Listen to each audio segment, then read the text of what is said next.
sacrifice. You gave to God that which was most precious that you had, and then you would eat part of that sacrifice as if you were having a meal together with God. The language then was shocking. When Christians today participate in communion, participate in Eucharist, they should think about the shock here. Because what does it point to? It points to Jesus giving up his life for the sake of his followers, for the sake of the world that God so loved. And if we don't hear the shock today, we're missing something extremely important and extremely profound, because we're missing the shock of someone willing to give up his life for the sake of others. Today, we do not live in a sacrificial culture. Today, when we eat meat, we usually get the meat from the grocery store and we don't think twice about it. In antiquity, most people did not eat meat except, particularly for Jews, when they went to the temple, because meat is expensive. So when you went to the temple, it was an opportunity to offer sacrifice and then actually to eat meat. For Passover, the lambs that were eaten were sacrificed in the temple, and then you and your family would come together, neighbors, friends, relations, and you would eat this common food. It would be as if you were eating in the presence of God. It would be as if you were eating with God. It was the German philosopher Ludwig Feuerbach who said, "You are what you eat." So when you eat the meal of the sacrifice, that proclaims your family, your lineage, your kinship, your religion. This also means that for Jesus followers, when they eat the elements, the bread, when they drink the wine, they have become part of a new family, a new tribe, a new community, the family of Jesus. And they celebrate his death, whether understood as a sacrifice or a ransom or a gift. But the important thing is that they come together as a new family, a new community. This is not just eating and drinking. Eating and drinking in antiquity define who you are and proclaim your beliefs. In the Gospels of Matthew, Mark, and Luke, Jesus' Last Supper is a Passover meal. The technical term for that is Seder, which literally means order. The Passover meal is a choreographed meal. Everything in its place. You eat certain foods, you tell certain stories, you recline as if you're finally free from your slavery, and you recollect where your ancestors were and how you fit into that broader story. What Matthew, Mark, and Luke allow us to do is to take the Passover story, which talks about freedom from slavery in Egypt, and make this an additional story, not erasing the past, but adding to it. The new covenant that Jesus institutes does not do away with the old, it adds to it. So for Jesus, we have a new type of Passover, a new type of freedom. Here, freedom from slavery to sin, from slavery to despair, from slavery to addiction. This also means that when Christians celebrate this new covenant, this new Passover, they have to remember that they too have been set free, and then think, from what have we been set free, and how do we celebrate that freedom? The participation in communion, the participation in Eucharist, is a participation in a Passover, a feast of freedom. We have to think, from what has God set us free?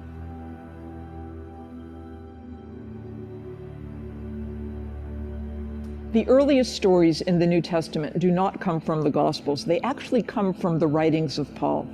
In writing to this recalcitrant congregation in Corinth, where people are divided by rich and poor, slave and free, factions, Paul reminds them that they all participate in the Lord's Supper. And he tells us in chapter 11 that people have been abusing this system, that some folks are coming in early and eating everything, and folks, particularly the poor people who come in late, might not be getting what they deserve. And Paul says, take this seriously. If you abuse the Lord's Supper, that's why some of you are ill, and indeed, some of you have died. Jesus gives his life for the community, and then people are fussing over who's eating what? Really? Paul says, Jesus gave his life for you. Surely the least you can do is come to the table as equals, as brothers and sisters in Christ, and have a meal that shows your unity rather than displays your factionalism. For people in churches today, when they participate in Eucharist, when they participate in communion, they should be doing so reconciled to the other people in the church, rather than profaning the Lord's Supper by maintaining factionalism, by bearing grudges, by holding on to resentment. Communion is precisely that time to set yourself free of anything that would keep you from showing love, from feeling love to other members of that congregation. Judas Iscariot is an extraordinarily problematic figure in the New Testament. According to the early stories of the Gospels, he's just as good a disciple as anyone else. He goes on mission, he proclaims the good news, he exorcises demons. But we're also told, particularly in the Gospels of Luke and John, that Satan entered into Judas Iscariot. Jesus knew, according to the Gospels, that Judas would be the one to betray him. And Judas does. His story gets worse and worse as we go from Matthew to Luke to John. By the time we get to John, Judas is a thief. He steals from the community. The devil is within him, and it would have been better had he never been born. According to the Gospel of Matthew, Judas, when he realizes that Jesus has been condemned to death, hangs himself. According to the book of Acts, Judas falls headlong and in effect implodes. The Gospels look like they don't know quite what to do with Judas, and neither do I, and neither should we. Jesus participates in the Last Supper, where Jesus talks about forgiveness of sin. Can we also forgive Judas? Can we speculate about what he was thinking? What desperation drove him to betray Jesus? Was it because he needed to force Jesus' hand to do something about the Romans? Was it because of greed? That's what Matthew suggests. Was it because he was possessed by Satan? That's what Luke and John suggest. We don't know what Judas was thinking. We do know that the story of Judas continues. The name Judas, which is also the same name as Judah, like Judah Maccabee, or Jude, as in the Epistle of Jude, or the Beatles song, Hey Jude, literally means Jewish man, man of Judah. So that through the centuries, Judas came to represent the Jewish people, and that was not good for the history of Jewish-Christian relations. I wonder today if we might recover Judas as yet an apostle and a good one who felt driven to do something that today looks like betrayal. Could we imagine what he was thinking? Can we imagine how Judas felt, how he felt compelled to kill himself, as the Gospel of Matthew says, and then perhaps take pity on Judas and recognize that according to the Gospels, there's always room for reconciliation, always room for forgiveness, and then remind ourselves that people who are in such despair because they have done something so horrible, they don't think they can still live with it, to remind them that they too are part of the community, and they too have something for which to live.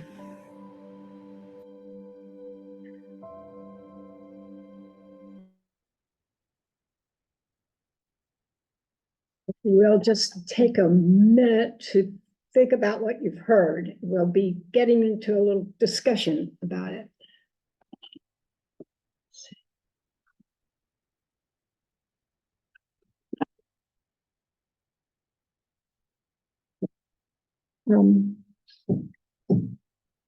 Should I put the slideshow up? We've got one person in the chat. Just a minute. Go ahead with the slideshow, or what do you think? Sure. Go ahead.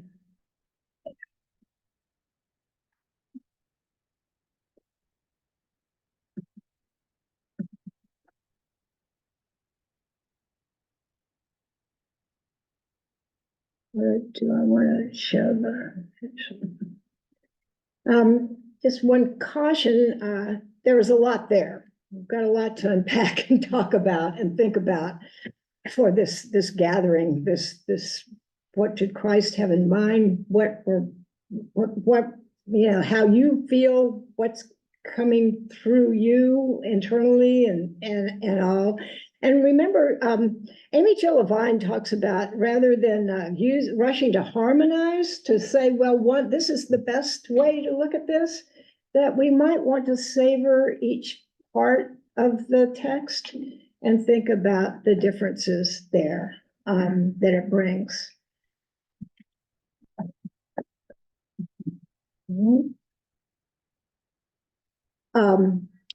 She comments a lot about the type of dinner that this was. There are two different views.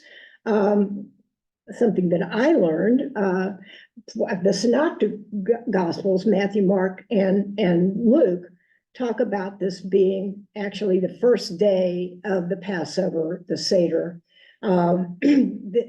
using the sacrificial lamb. John, on the other hand, says that it takes place the day before that first day, and in fact uses Christ as the sacrificial lamb. So there's a difference there. And the significance of the language that is used in all the different versions certainly brings across Christ talking about the bread being his body and the cup his blood. Let's do a little back and forth talking. You're free to join us in this conversation. Anybody here want to talk about what hit you with this? Yeah, I'll start. I was really quite struck with how she explained it in terms of the sacrificial culture, just that Jews since way back when, and frankly probably most cultures in the ancient Near East, that's how you did things, and I had not really thought of it so closely in connection with the way she said it. I thought that was just brilliant how she explained how that would have felt to them then, and pointing out that, yeah, right, we do miss that. We are not shocked by that. And that just, partly because of the difference of a sacrificial culture, right? Of knowing that this has been used before, but I think, I know personally, I have doubts about, and didn't probably till I did this thing, think about how serious Jesus really must have been to have said, this is my blood. He knew he was about to die. This is really serious stuff. And he's bringing the people who love him the most, that have followed him the most, together. Should we be showing different folks in speaking? Would the remote people feel more comfortable seeing who's speaking as we talk? Well, I think they can. Can you all see? Oh, okay. Yeah, they All can, right, good. because of the owl. Okay. Oh, good. You can Okay. see Jean and Great. Steve and me. Yeah. I'm The owl speaking right knows now. all, tells all. Well, I think it's also instructive, even today, there's different views of communion and Eucharist, and what does it actually mean to people? Because as Protestants, we don't believe that it is actually the flesh of Jesus, and we don't actually believe that it is the blood of Jesus. We memorialize that, and it's symbolic to us. But Roman Catholics and Orthodox Catholics believe that when the priest says, this is the body, it becomes this, in a spiritual sense, at least, they believe it becomes the body of Christ. They believe that it becomes the blood of Christ. And in a sense, they carry on that sacrificial thought in their services. We have a different perspective. And, you know, it's changed 500 years ago. So now we have differing views. But even, I think, when we went to, in the time of Paul, he started saying, well, you don't have to be Jewish. You don't have to do Right. literal sacrifices. Jesus is the one sacrifice for all. And so the idea of sacrificing animals came to a close at that point in time. Jesus was the Yeah. final sacrifice. Does that? But, but, you know, the importance of unifying the folks, bringing them to the table and how important that one is. And, you know, to this day, I think we can feel, wow, what does it take to bring us together? What does it take? I mean, here it was this amazing person whose message, whose life, was astounding, so different than the power brokers that surrounded him, surrounded up, you know, at that time. And yet still the message is alive today. Yeah, Steve? Andy, you may want to move away from me for this comment so that you don't get struck by the lightning bolt also. I've always had a question about how we treat Judas. Okay, yeah, Because were it not for Judas's betrayal, we would not have Christianity. right, Correct. yes, Correct. Exactly, And that betrayal, therefore, seems to be of great value to this religion. Correct. yes. But nobody ever has a good word to say about Judas. Well, I've heard people make this comment before, maybe it was other theologians or whatever, they said, Jesus said, lest you betray me, you betray me. And he says to Judas, I've heard somebody make that comment. Yeah. Lest you betray me, you betray me. You have to do it. Yeah, Or, Yeah. I almost think, this is just my own because personal that's your view. assigned role. I almost think this is a personal view. What if, you know, Jesus forgave the criminals on the cross, the one criminal and the other one he didn't? But what if, because Jesus made that sacrifice, even if he committed suicide, Jesus still had compassion for him, and even he may not have been separated from God. What if? Well, We don't know. Absence of evidence is not evidence of Well, absence. the evidence that we do have is that he didn't ask, he let him leave eventually, Mhm. but he didn't ask him to leave. He included him in the dinner, he included him in the blessings. Mhm. He thought it was important for Judas to be there, or he could have asked him to get, To banish he him. could have done it He could before have the dinner banished him because he started. knew it was coming. Because he apparently knew it was coming, Mhm. and he could have had Judas leave before the dinner even started. Yeah. So, you know, he felt like this dinner was really important, and Obviously. it was a time to, and he knew these, I mean, they started apparently squabbling, you know, when he said, well, someone is going to betray me, then there was, all the different personalities came out. One, you know, well, it couldn't be me, or will never Not be I, me, Lord. and not I, I Lord. would do such. And, you know, and Peter was never gonna even look like he betrayed him. You know, please wash my whole body. Yeah. Check back with me later on that one. Yeah, well, and we can talk about Peter some more, but, you know, here we are in a time where there's genocide going on. Yeah, it really is. And what do we do about this?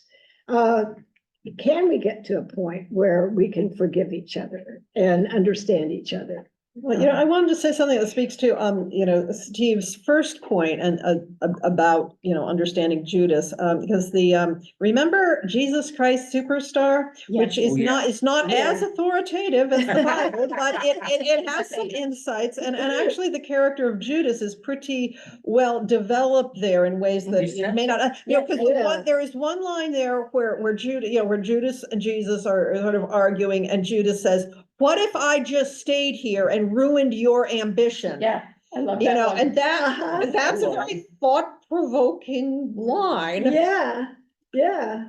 Mhm. And there are people who think it's a very sacrilegious play, Uh-huh. Jesus Christ, Yeah, Superstar, yeah. because it highlights Judas. Yeah, It does, yeah, But you're right. right. Do you want? I guess maybe another thing, and I read this in some Lenten devotional somewhere along the line. It compared Judas and Peter and pointed out how they both betrayed him. But then when they realized that, it's like Judas gave up and killed himself, whereas Peter stuck around. And then there's that, breakfast on the beach scene where, you think about that. It's like when Jesus appears on that, of course, the last time he's seen Peter is when Peter was betraying him. And as one of my professors has pointed out, and so then Jesus, next time he sees Peter, he's not like, "Peter, I got something to say to you." He does ask him Yeah, those we'll be 3 talking about that times to even more redo next that. week. But Yeah, the yeah. point of this devotion was Yeah. about that contrast between Peter and Judas and being able to accept that forgiveness. Mhm. That's what the difference, was, that the two are held up as Peter's got tension. ego involvement here. Peter's the leader of the disciples. Peter wants to have special treatment when it comes to the foot washing. Mhm. Yeah, in a And- way he does, yeah. And then he betrays Christ and goes on to become the next head of the church. Whereas Judas, who's the treasurer for the group, Yeah, another leadership position, right. is banished and commits suicide. Is he banished, or does he No, banish I'll himself? take the banished back. Yeah, Banishes Yeah. himself. Yes. yeah. Mhm. So anybody at home talking remotely want to add to this discussion yet? There'll be more. Well, let's think too about, and I think this is partially an answer to what Christ did, because I guess Judas had left before. Did he leave before the feet washing or afterwards? I don't know, because it's only John that makes this real, that shows the feet washing. Right. I think he leaves actually before the feet washing and not afterwards. As I remember the chronology in the scripture, it would be good to actually read it, that section, but I think that's how it's usually But- portrayed. Whatever the case, Is that a Bible? yes, Let's look at that. Yeah. Let's look at the Yeah. text. yeah, here, John, it would be John, for sure. But think of too, we're talking about the shock of Jesus, of the dinner itself, and the bread and the wine, but also think about the shock of the last part of the dinner, where Jesus really, and apparently they'd all been jockeying for his attention in one way or the other.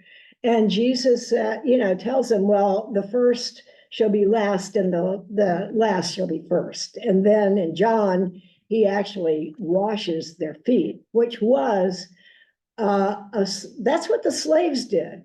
That's what the slaves did at that point in time. And I mean, that's why he tells Peter, no, I'm washing your feet. I'm doing what this, I'm going to the dirtiest part of your body. We don't want to get pictorial here. And I am going to wash your feet. And this is who I am. And this is the message. This is the way my life has been spent. So think about that, what that must have been like. That's where we get Maundy Thursday actually is from that service, that his whole life had been an example of serving and putting the last first. Those are the people that were most, and that could be someone who not only is poor, but also is poor in spirit, as he said.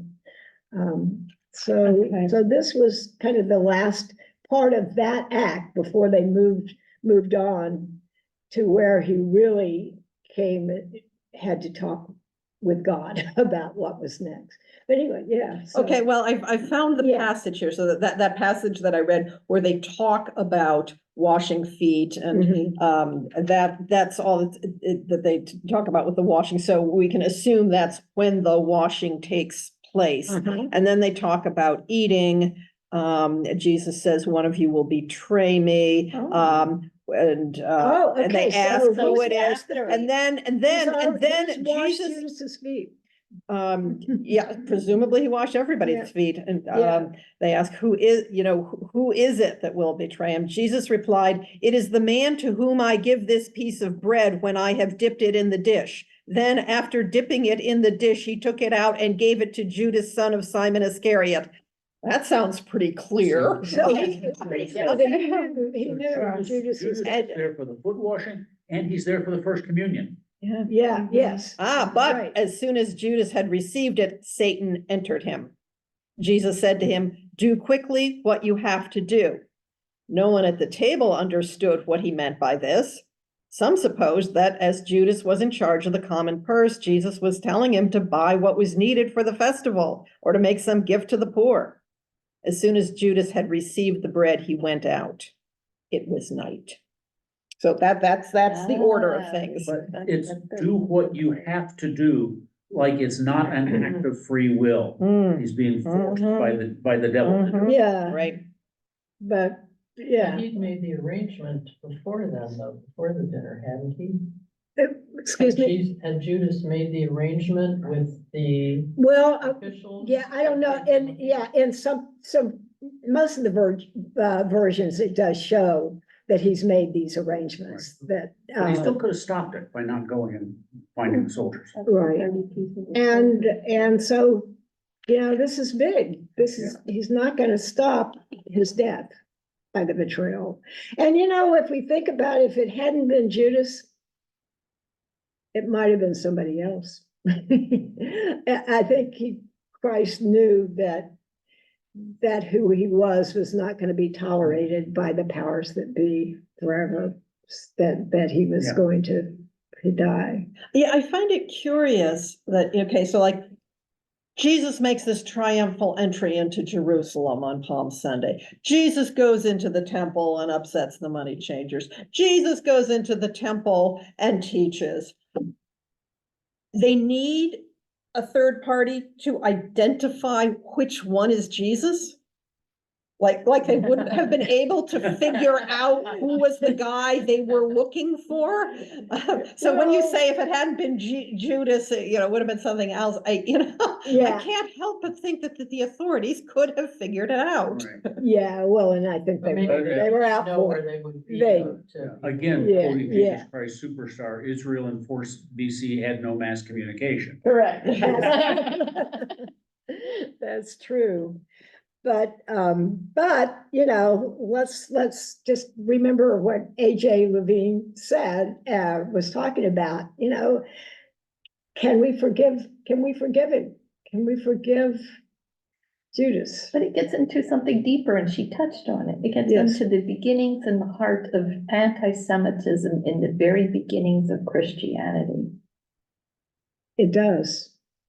It does. Something to And the think way about. this has been interpreted Mhm. or taken to the extreme, Mhm. it's given an excuse to Christians to persecute the Jewish faith. I had a pretty good friend who told me, when they were like a child, they were 8 or 9 years old, I think, and they were Jewish, and they were taunted by other children, and some other little boy called him a Christ killer, Mhm. and they were 4th grade. Oh, yeah. I mean, that's that was Catholic dogma for a long time. Right, right. Yeah. And it wasn't just Judas, it was the crowd's reaction at the trial. Yes, yes, Yeah. Yeah. Yeah. So we're in a judgmental time. People are being tried and strung up. And there are people that have been tried and burned and horrible atrocities, and they're still fighting this. So how can we bring each other to the table? This was Christ's message. His message was that we're servants. This is a message for unity and peace and love. This is what he represented. And we, as a church of diverse people, this is the power of his body. And he talks about all the differences among us, but yet the importance of coming together for him. And it's all the more challenging, I think, today. Yeah, I think that's the message for today is what are we bringing to the table? The message of reconciliation. And you think that, what are we bringing in our hearts? Exactly. I mean, even we bridge a little danger in comparing all the text intellectually. We should be looking, and we have today, I think, been talking about how it affects us emotionally. Looking at those who love us and how we love each other and how difficult that is. In a time where everything, I think, there's so much being done on the internet throughout inner space to divide us. Challenges. There's still a little time for anyone remotely, if you would like to share any of your thoughts or questions. You're welcome to do so.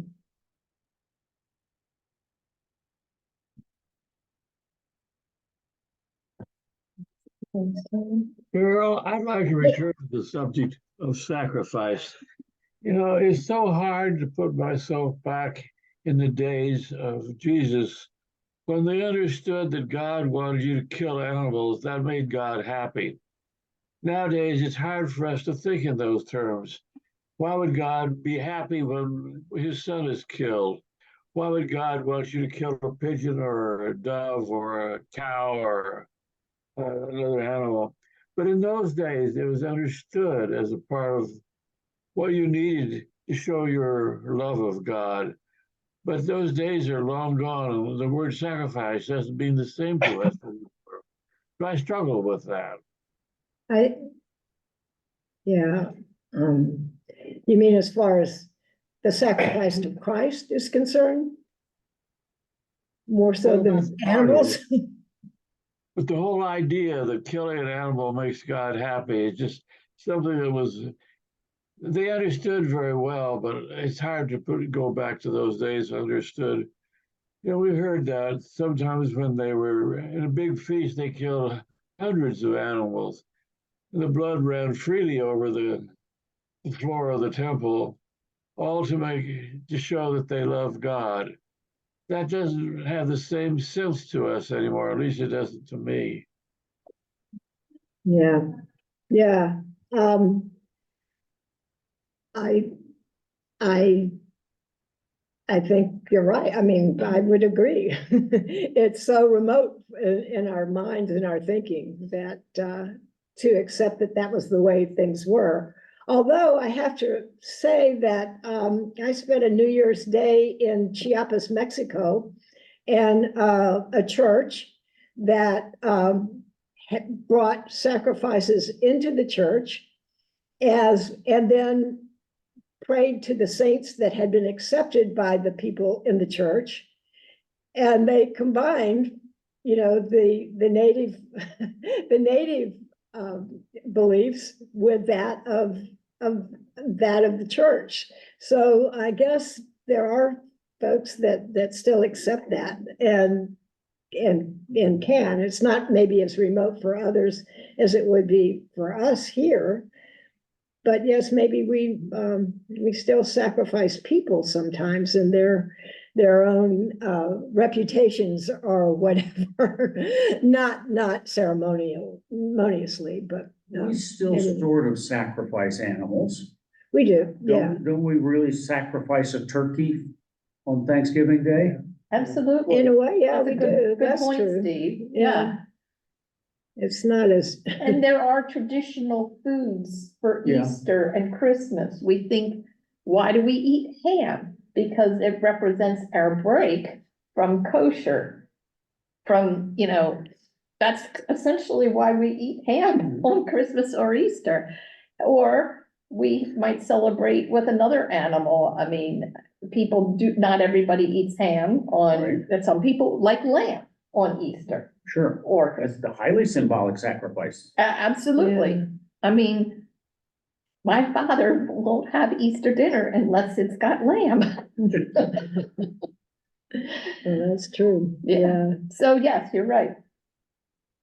I guess maybe another difference is in thinking about what we mean by the word sacrifice, because back then you were giving up something dear to you, something expensive, meat was expensive, you hardly ever, whereas just now when someone was saying, well, we sacrifice people, well, that's because we don't value them, Yeah.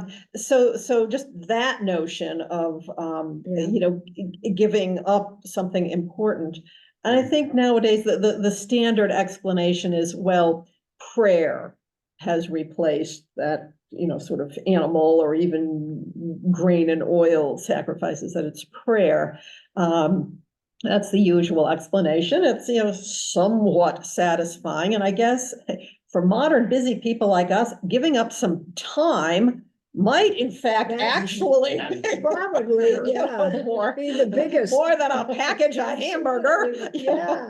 And I on that note, the time that you spend coming together with us, I think is very valuable, all of us, because there's no one here who doesn't value time and isn't stressed in one way or the other.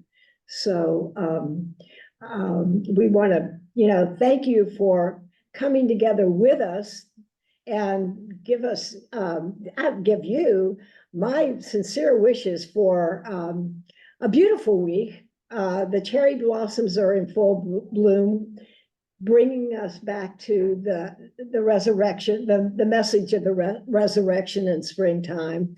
And I really appreciate having you bear with us as we look through the different interpretations of scripture. And I hope you could join us again next week as we continue on this journey. And feel free to share. We appreciate the sharing that does go on. And we don't always do these Bible studies. So there is a risk involved. And this is not something that our congregation always does. So thank you for, and we're very grateful for your coming together for that. And Diane, do you have anything else you'd like to say? No, Really? I think then we get next week we get into Passion Week itself. Yes. And we will be looking at the meaning of the cross. Yeah, we will And be. there we Yeah. go. We'll be So- Palm Sunday, starting that week. So we wish everyone blessings for this Yes, week. thanks for joining us and for your patience as we juggle all kinds of technology and the way it works. Thanks. Mhm. We'll see you next week. All right. Yes. Okay.